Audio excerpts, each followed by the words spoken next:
Hola, están viendo Déjate de Historias Televisión.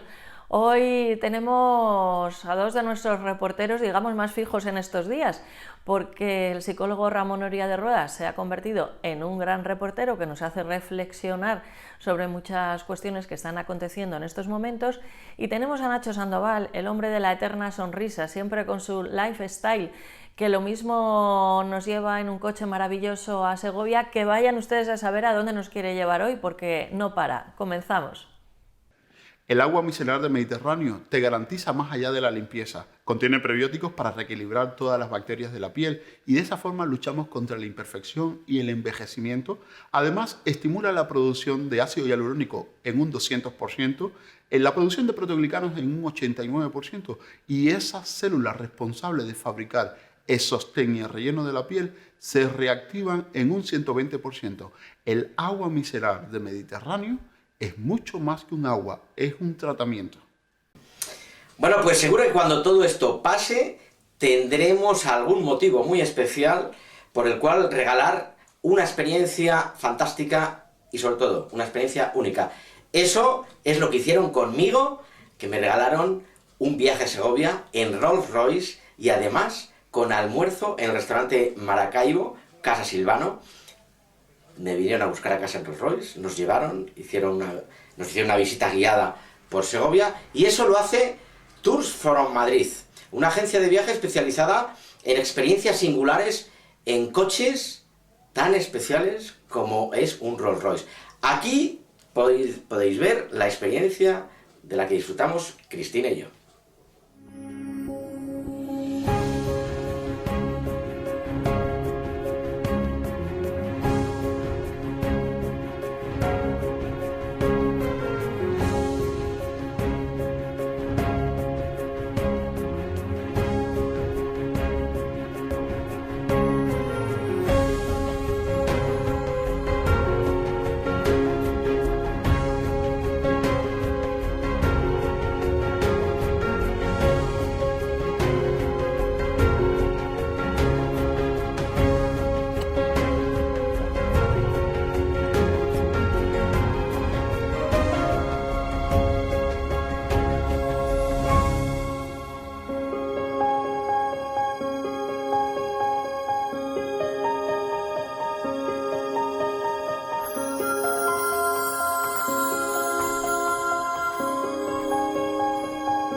Bueno, pues habéis visto vaya escapada a Segovia, no todos los días se va en un Rolls Royce, y por eso es una opción fantástica para regalar o para disfrutar en pareja.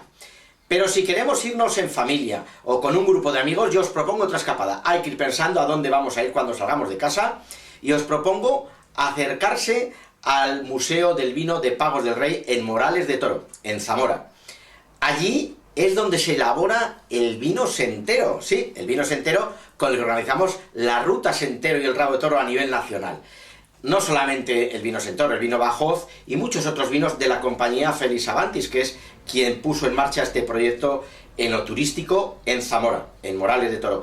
Nuestra amiga Ana Pedrero nos va a explicar y nos va a llevar de visita por el Museo Pagos del Rey de Morales de Toro. Nos encontramos en el Museo del Vino. ¿Qué Museo del Vino? El Museo del Vino que Pagos del Rey tiene en Morales de Toro. Morales de Toro, perteneciente a Toro, una de las DEO más famosas y mejores de España. Este museo, aparte de esa producción de toro que está a mis espaldas, tiene también los diferentes vinos del grupo. Tenemos vinos de Rioja, tenemos vinos de Ribera, tenemos vinos de Rueda y tenemos también vinos gallegos de Rías Baixas. El visitante aquí puede encontrar la historia de cómo se elaboran estos vinos, la riquísima historia de la DEO de Toro, una DEO casi ancestral, una DEO secular, pero además puede encontrar también el resto de vinos que elabora Pagos del Rey, Félix Solís, el grupo Félix Solís. Más adelante en el programa os vamos a enseñar el museo y con esta vista de estos vinos ancestrales, os digo que los vinos de Toro que son de época anterior a los romanos, vinos que en el medievo llenaban las copas de los reyes, los primeros vinos que hicieron la travesía a América, que iban en esas naves de Colón, ya que Fray Diego de Deza, confesor de la reina Isabel la Católica, era toresano. Bueno, pues a mis espaldas tenéis esos vinos que ahora también hace Pagos del Rey en Toro. Es historia en la copa. Desde aquí os animamos a visitar el museo y a degustar estos vinos. Roberto Castaño, director del Museo del Vino de Morales de Toro, de Pagos del Rey. Bueno, Roberto, explícanos en principio qué podemos ver en este museo. Bueno, pues lo primero que podemos ver en este museo es una clara apuesta por algo más allá del enoturismo. Vemos una apuesta por lo que significa la cultura del vino, que en definitiva es algo más amplio, más profundo, más significativo y que ya de la mano de la cultura del vino entramos de lleno en lo que significa el enoturismo. Hacemos un recorrido por la historia del vino desde sus orígenes hasta el momento actual, especialmente por esta denominación de origen de Toro, centrándonos en la especificidad de su viñedo, en los hitos históricos del vino de Toro, pues el momento del viaje de Colón a América, la aparición de la filosera, porque en Toro no entró la filosera, el estado actual de las bodegas en la propia denominación. Un recorrido interesante que abarca pues todos los aspectos, lo que es la enografía, lo que es la historia, lo que es la propia cultura del vino en sí. En definitiva, un recorrido desde lo que significa la cultura del vino, desde que plantamos la viña hasta que nos sentamos a la mesa para degustar una copa de vino con nuestros amigos. 10.000 visitantes al año es una cifra que avala un trabajo bien hecho y mucha actividad cultural también. Es una cantidad que avala una apuesta, la apuesta de Félix Solís por esta tierra, creando este museo. Avala pues una programación cultural importante en torno al museo y sobre todo yo creo que lo que avala es el interés que cada vez más gente, más número de visitantes demuestran hacia lo que significa el vino y lo que significa esa cultura del vino con todo lo que ello conlleva.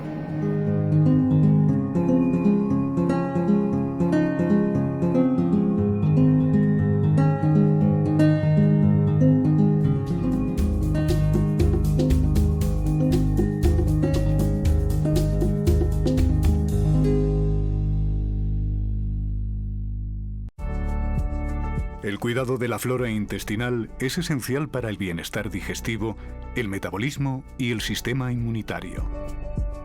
La combinación de prebióticos y probióticos de Symbiolin Megaflora, con 2 mezclas estandarizadas de LA5 y BB12, aporta más de 35 billones de microorganismos vivos. Y la vitamina B6 contribuye al metabolismo energético normal. Symbiolin Megaflora, de Mundo Natural.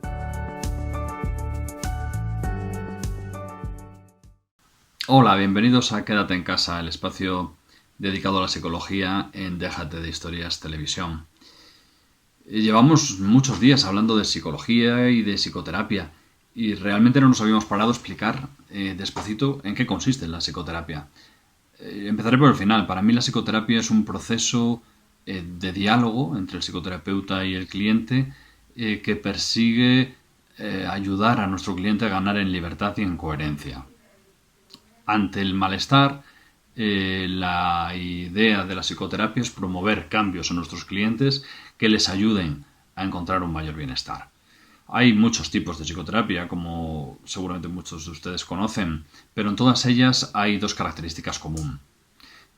Una es que la hacen, por supuesto, psicólogos o psiquiatras acreditados como psicoterapeutas, y otra tiene que ver con el contacto entre el paciente y el psicoterapeuta a través de la palabra, normalmente, y con la calidad de la relación que se establece entre ambos. La psicoterapia es un proceso que tiene ya mucha historia. Nació, seguramente se podría decir que nació con el psicoanálisis hace más de 120 años, aunque realmente tenemos datos de técnicas psicoterapéuticas desde hace más de 400 años. Esto es lo relacionado a qué es la psicoterapia, pero también podríamos centrarnos en qué no es la psicoterapia. La psicoterapia no es dar consejos. La psicoterapia no es exclusivamente expresar emociones. En todo caso, les dejo con estos minutos en los que en Déjate de Historias Televisión, nuestro programa Sobre los Hombros, le dedicamos un programa con ese título, ¿qué es la psicoterapia?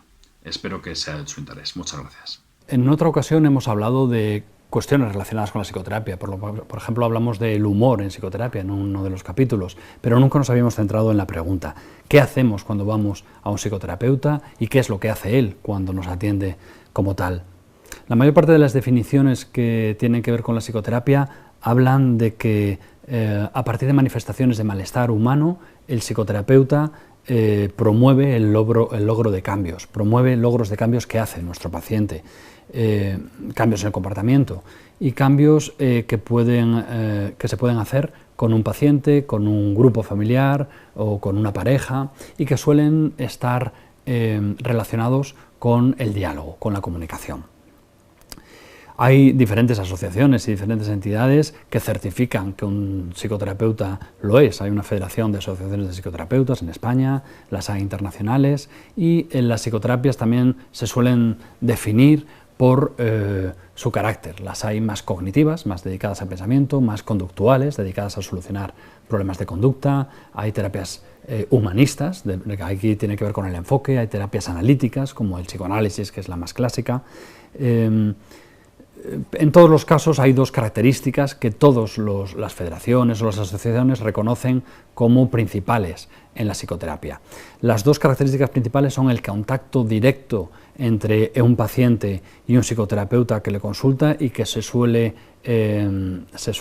trabajar a través de la palabra, y la calidad de la relación terapéutica. Esas quizás son las dos características que son comunes a todas las definiciones.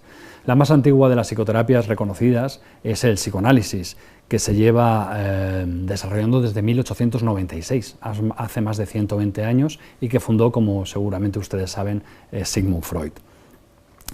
Es la terapia a través de la palabra, pero si recuerdan, o al menos Sobre los Hombros lo hemos hablado en alguna ocasión, la terapia a través de la palabra es mucho anterior al psicoanálisis. De hecho, aquí hablamos del ejemplo del licenciado Vidriera, un personaje de Cervantes que desarrollaba un delirio que consistía en creerse de cristal y que era curado a través de la palabra por un sacerdote que le atendió. Y de esto hace más de 400 años. Quiero decir que la terapia es muy anterior al psicoanálisis y, por supuesto, a la psicología. Hasta aquí definiciones y datos o reflexiones, pero yo lo que quería compartir hoy con ustedes es mi opinión. ¿Cómo entiendo yo la terapia? La terapia, en mi opinión, es básicamente un proceso para ayudar a nuestro cliente a ser más libre y a ser más coherente. Esa sería la esencia. El objetivo final es ayudarle a ser más libre. Pero esto tampoco es nuevo, porque ya nos dijeron hace más de 2000 años, la verdad os hará libres. Entonces estamos trabajando con dos conceptos, la libertad y la verdad, como fundamentos también de la psicoterapia. Decíamos que hay cosas que no son la terapia. La terapia no tiene nada que ver con dar consejos. Un psicoterapeuta no tiene entre sus funciones la de dar consejos. Los problemas de nuestros clientes son suyos y no somos quien para decirle cómo tiene que resolverlos. Son problemas suyos y si pretendiéramos resolverles, le estaríamos quitando, le estaríamos hurtando la capacidad para hacerlo él mismo.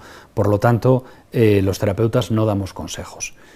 Y la terapia tampoco es catarsis, o tampoco es solamente catarsis. La catarsis es la expresión de emociones, que muchas veces es muy espectacular, muy llamativa, pero lo que vamos viendo, lo que sabemos desde hace mucho tiempo, es la catarsis, la expresión de emociones no cura por sí sola. La catarsis solamente es un paso en la terapia.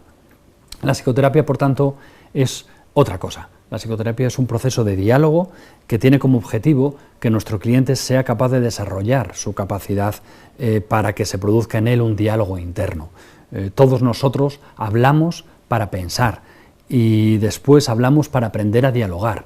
Y el terapeuta, el diálogo ya implica un pensamiento bastante más avanzado que el pensamiento primero. Y todos nosotros hacemos ese proceso. El terapeuta al final tiene la función, tiene la misión de ayudar al cliente a dialogar consigo mismo, a crear un diálogo interno. Ese es nuestro trabajo. El terapeuta, por tanto, debe ser empático, por supuesto, pero sobre todo tiene que ser auténtico. Tiene que acompañar a nuestro cliente en una escucha verdadera para que nuestro cliente pueda hacer ese proceso de diálogo interno. No debemos convencer, nuestro trabajo es escuchar.